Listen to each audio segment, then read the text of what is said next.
కులాలందరినీ కలుపుకుంటూ ఆధిపత్య కులాల్లో కూడా ఆర్థిక ఇబ్బందుల్లో కొట్టుమిట్టాడుతున్నటువంటి ప్రతి సామాజిక విలువలు కూడినటువంటి అందరికీ సమానంగా రాజకీయ ప్రవేశం కల్పించే విధానంతోనే ముందుకెళ్ళబోతున్నాం.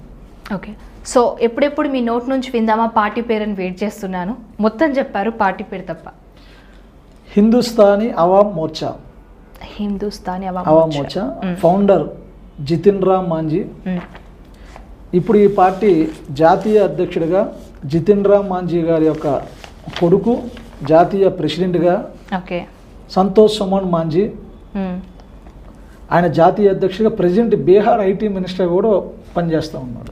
ఓకే, ఇటువంటి రాజకీయ రంగ ప్రవేశంలో రాజకీయాన్ని బీహార్ అంత పెద్ద రాష్ట్రంలోనే జితిన్ రామ్ మాంజీ సారు నిలబడిన తీరు కానీ ఆయన చేసిన పోరాటాల వల్ల ఈరోజు ఆయన నిలబడ్డ స్టాండ్ని ఆంధ్ర రాష్ట్రంలో కూడా ఆ పార్టీని బలోపేతం చేస్తూ ఎంఎస్ఎంఈ ద్వారా అనేక మంది నా జాతి బిడ్డలకు అన్ని వర్గాల్లో ఉన్నటువంటి ఎంతోమందికి మాకు చేతనైనా మేము చేయగలిగినటువంటి ప్రభుత్వంతో కూటమి ప్రభుత్వంతో దగ్గరగా వెళ్తూ అవన్నీ కూడా పూర్తి చేస్తూ పార్టీని బలోపేతం చేసుకోవాలనేది మా ఆలోచన. ఓకే, ఇప్పుడు మనము ద్రౌపది ముర్ము గారిని చూసుకున్న షెడ్యూల్ కాస్ట్, మమతా బెనర్జీ గారిని చూసుకున్న షెడ్యూల్ కాస్ట్. సో వీరి సక్సెస్కి మీరు హ్యాపీగా ఫీల్ అవుతూ ఉంటారు, ఎందుకంటే ఒక వెనుకబడిన కులాల నుంచి వచ్చి ఒకరు ముఖ్యమంత్రి, ఒక రాష్ట్రపతి అయ్యారు. రాష్ట్రపతి ఆమె వెనకబడిన కులాల్లో చదువుకొని ఇబ్బందులు పడి ఒక రాష్ట్రపతి స్థాయికి వెళ్ళింది. రాష్ట్రపతి స్థాయికి వెళ్ళినా కూడా రామ మందిరం ఓపెనింగ్కి రాష్ట్రపతి ప్రథమ పౌరురాలు దేశానికి ఆమె లేదు. మేడం గారిని రాష్ట్రపతినే ఆహ్వానం అందల.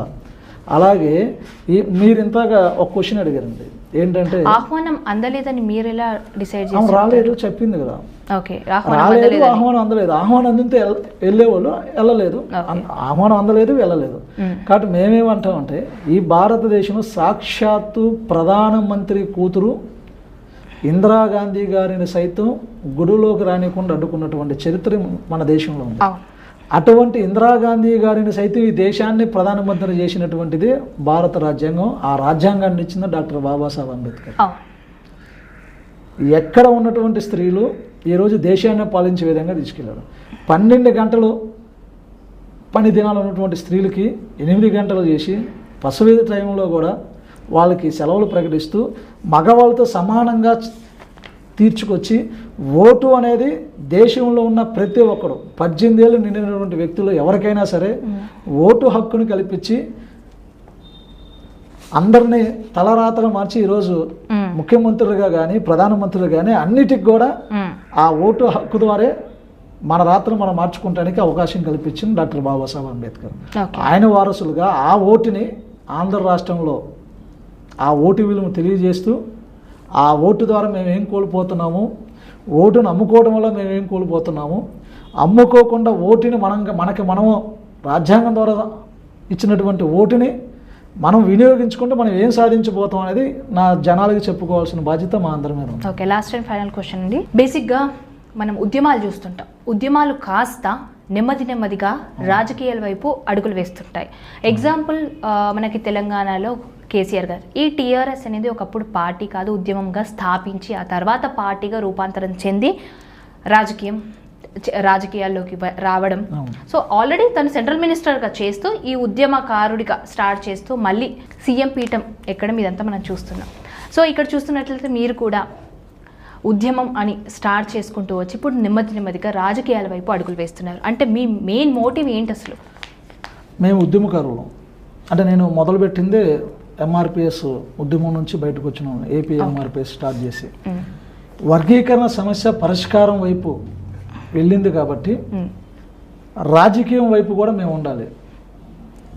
ఏదైతే విద్యా ఉద్యోగం కోసం పోరాటం చేసామో అదే పోరాటాన్ని రేపు రాజ్యాధికారంలోకి వెళ్ళటం కోసం అణచివేయబడినటువంటి కులాలన్నిటికీ కూడా అందరితో పాటు సమానంగా ఆర్థిక అసమానతలు తొలగించాలంటే రాజ్యాధికారం చేతిలో కావాలి.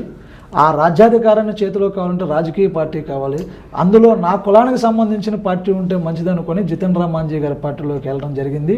ఆ పార్టీ ద్వారా ఈ రాష్ట్రంలోకి ఆంధ్ర రాష్ట్రంలో భవిష్యత్తులో ముందుకి రాజకీయంలో కూడా మా జాతి బిడ్డలందరూ కూడా ఎక్కువ మందిని నిలబెట్టే విధంగా అణచివేయబడ్డ కులాలన్నిటిని కూడా ముందుకు తీసుకొచ్చి వాళ్ళని కూడా సమన్వయం చేస్తూ ముందుకెళ్ళాలనే ఆలోచనతో ఉన్నాం. ఓకే, మనం చూస్తున్నట్లయితే వేరే కంట్రీస్లో, వేరే దేశాలలో కలర్కి సంబంధించినటువంటి సపరేట్గా చూడడం, అంటే తెల్లవాళ్ళు, నల్లవాళ్ళు, ఇలా కైండ్ ఆఫ్.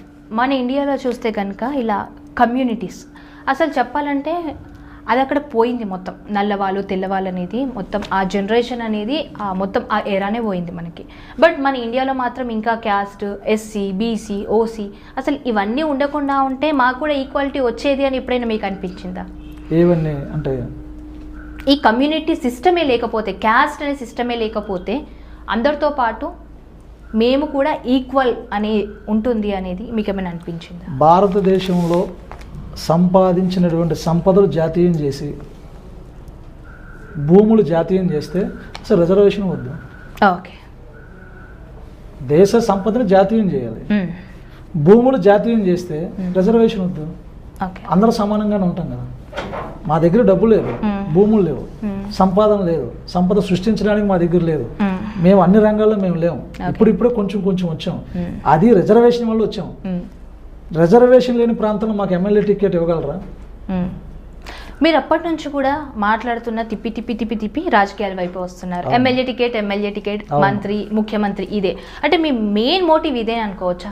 రాజకీయాల్లో రిజర్వేషన్ అవ్వాలి. మొన్నటిదాకా పోరాడింది వర్గీకరణ కోసం. వర్గీకరణ సమస్య పరిష్కారం వెళ్లే మార్గంలో ఉంది, జరగబోతుంది కూడా. తెలంగాణ కూడా అయిపోయినట్టే. ఇప్పుడు తెలంగాణలో కూడా ఇప్పుడు 9% రిజర్వేషన్ ఎవరు ఊహించిన విధంగా 9% ఇచ్చారు, దానికి సంతోషం.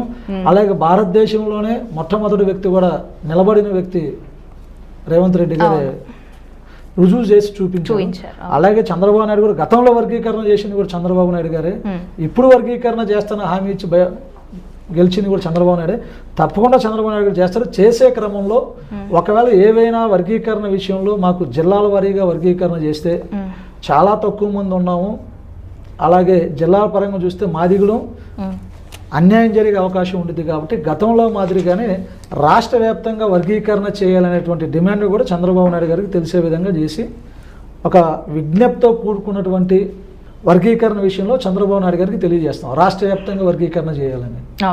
ఓకే, మనం చూస్తున్నట్లయితే సుప్రీంకోర్టు ఆదేశాల ప్రకారం ఎస్సీ వర్గీకరణ జరగాలని ఆదేశాలు ఇవ్వడం జరిగింది. మనం తెలంగాణ చూసినట్లయితే మొత్తం ఇండియాలోనే ఫస్ట్ సీఎం. సో ఇది ఏదైతే ఉందో మన ఎస్సీ వర్గీకరణని స్వాగతించి ముందుకొచ్చి ఎస్ మేము ఇక్కడ చేస్తాము అనేసి తెలంగాణ ముఖ్యమంత్రి చెప్పడం జరిగింది.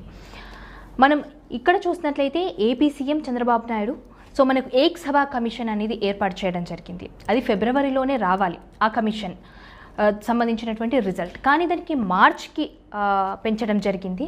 సో ఈ మధ్యలో 1 month డ్యూరేషన్ ఎందుకోసమని మీరు అనుకుంటున్నారు?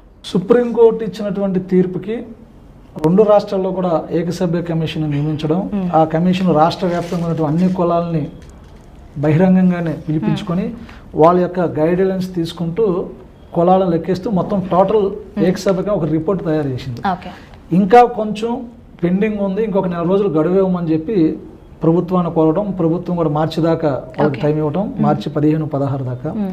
ఈలోపు ఆ కమిషన్కి వచ్చిన రిపోర్ట్ ఆధారంగా వర్గీకరణ చేయడానికి రిపోర్ట్ ఇస్తారా, వర్గీకరణ వ్యతిరేకంగా రిపోర్ట్ ఇస్తారని మార్చి దాకా చూడాలి. మాకైతే 99% మంచి రిపోర్ట్ వచ్చింది. మాదిగలకు జరుగుతున్న అన్యాయం కూడా మాకు పూర్తిగా ఏకసభ్య కమిషన్లో వినిపించడం జరిగింది.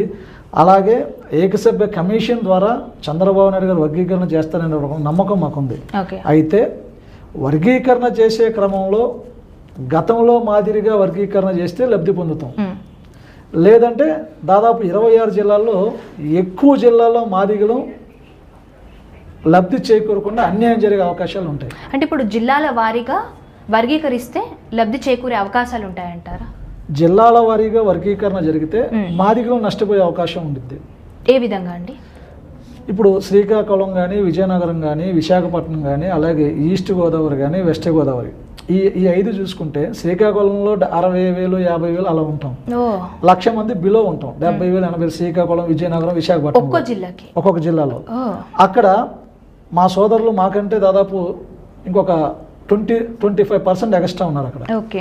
అంటే మేము 70,000 మంది ఉంటే వాళ్ళ 1,00,000 మందికి పైన ఉన్నారు అంటే ఇప్పుడు ఆ జిల్లాలో మా సోదరులు.